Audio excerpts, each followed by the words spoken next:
Hello, hello. Thank you so much for joining in on I for Business. I'm Siobhan Reed, Chair of the Dunwoody Perimeter Chamber. Our mission is to advance economic prosperity for all.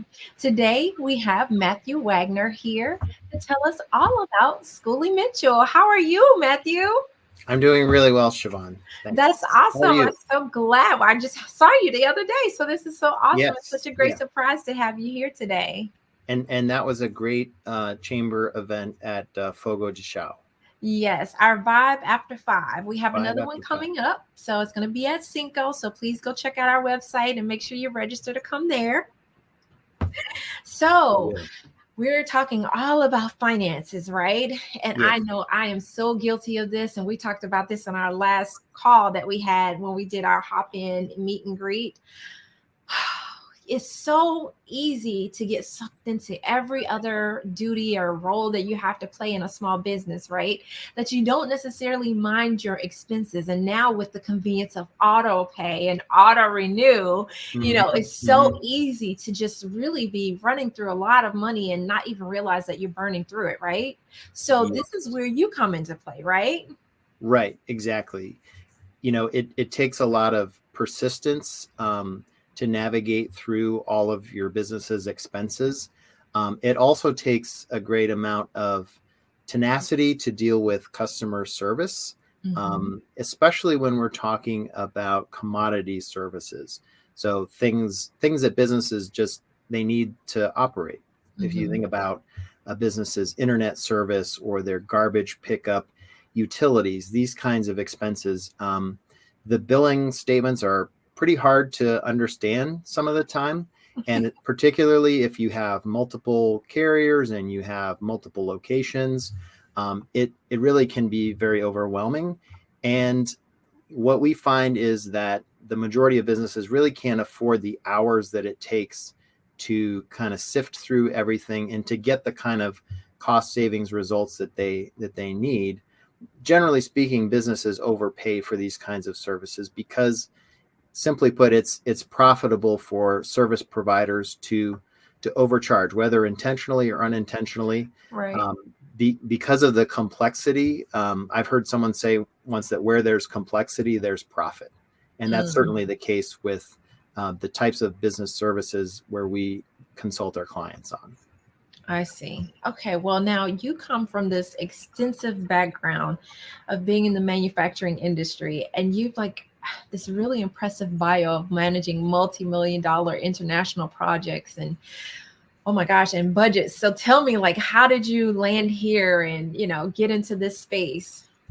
Sure. Well, yeah, I'm a 22-year veteran of the Japanese manufacturing industry in the U.S. And Hmm. I know what you're thinking. You're thinking, how can he be that old?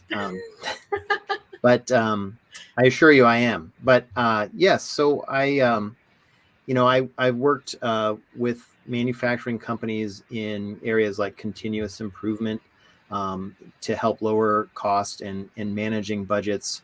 But actually, I spent most of my career in Ohio, working for suppliers of Honda and other companies like Panasonic.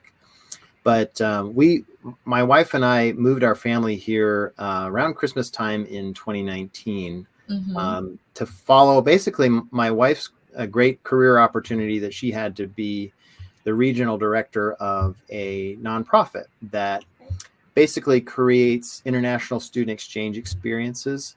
But that move also really enabled me to do something that I've always been interested in, which is to start my own business. Hmm. And now my professional mission is to share the experiences that I've gained working for world-class global companies with the smaller firms that really make up the backbone of America's economy. And certainly Dunwoody has a lot of those types of businesses. Dunwoody is a great place to do business. And we love living here too. We also live in Dunwoody. Yeah, absolutely. Now, tell me, do you support any kind of financial reporting or bookkeeping, or do people come through? Like, is there a partnership with you and the CPA? How does that work? Yeah, that's a great question. So a lot of our referrals come from CPAs or other trusted business advisors, whether they're financial advisors, legal advisors. Mm-hmm. Schooley Mitchell actually started off as a public accounting firm back in the 80s.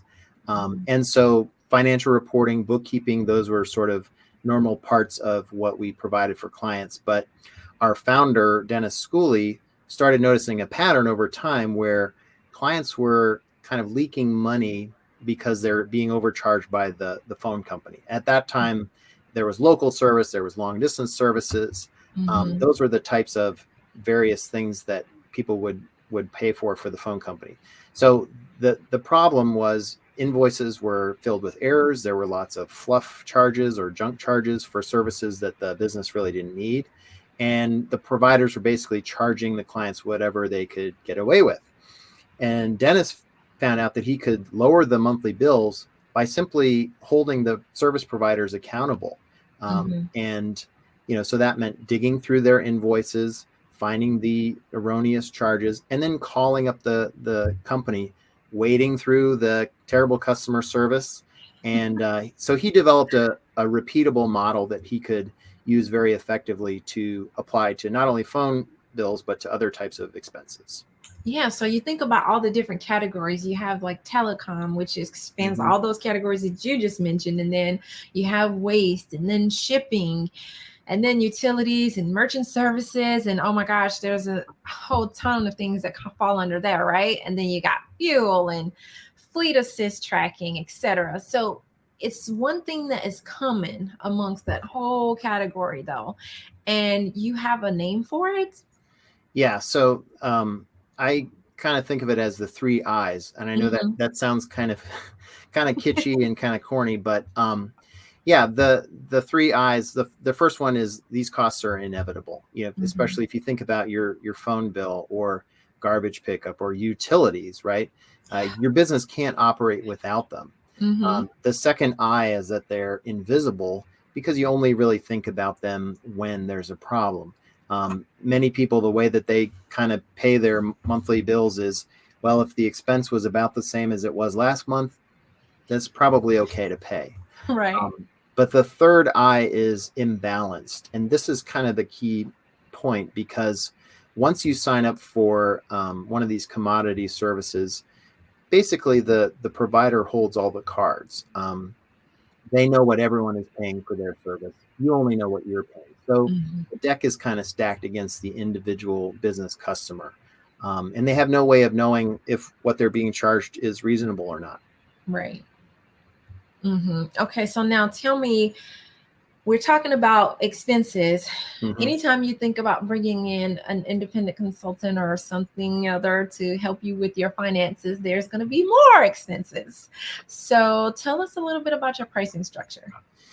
Right. Well, Schooley Mitchell operates on a contingency basis, meaning that we do a very in-depth analysis up front. So that means we're digging through bills, we're calling providers. We do all that up front without charging anything to the client. And so when we actually find savings, that's when our approach is basically we're going to split the savings with the client for a defined period of time, after which all of those savings accrue back to the client. Okay. All right. That sounds fair enough and reasonable. And so now, do you have an ideal client? Sure. So I like to say businesses that have 20 employees or more are great candidates for our service. Really what we do initially is we kind of do an assessment to see like how much is that client spending on their various services? How much are they spending per month on telecom, for example, or on shipping? And based on that, we can give them an idea of whether or not we think we're going to be able to help them out. And if so, then we'll enter into a service agreement and we'll start the analysis. So companies, 20 employees is kind of a good benchmark. At that point, typically they have several phone lines. If they have a physical building, then they're going to be paying for utility expenses and also waste pickup. some companies that are obvious ones for waste, you think about a manufacturing company, right? So if they're taking raw materials and processing them into something, they're going to have a lot of waste that comes out of that, whether it's packaging waste for materials or whether it's scrap materials. But we also find waste in other businesses, like accounting businesses. They have to shred confidential documents. Law practices, same thing. Medical practices have things like medical waste that has to be disposed of in a proper manner. And Mhm. everybody has telecom, and businesses, of course, that take credit and debit card payments, which is lots of businesses, right? Yes. Um, they have merchant services fees, uh, Right. so that captures a whole lot of businesses. Okay. Well, how can everyone find you? Yes, well, I am a proud member of the Dunwoody Perimeter Chamber. You can see my website address there on the screen. Mhm. If you go to that web address, then you'll find a contact information section. They can also find me on the chamber directory, of course, and so those are some key ways. I love LinkedIn, and Mhm. I have to give a shout out to LinkedIn. I'm on LinkedIn a lot, and so find me there, Matthew L. Wagner, and let's get connected. Okay, well, I think you and I are already connected, and I want to say thank you so Yes, much for entrusting the Dunwoody Perimeter Chamber to support your business needs. And we're glad to have you as a proud member. And thank you so much for joining us today. And I thank you, thank you Siobhan. all for viewing. We hope to see you again at the next Eye for Business.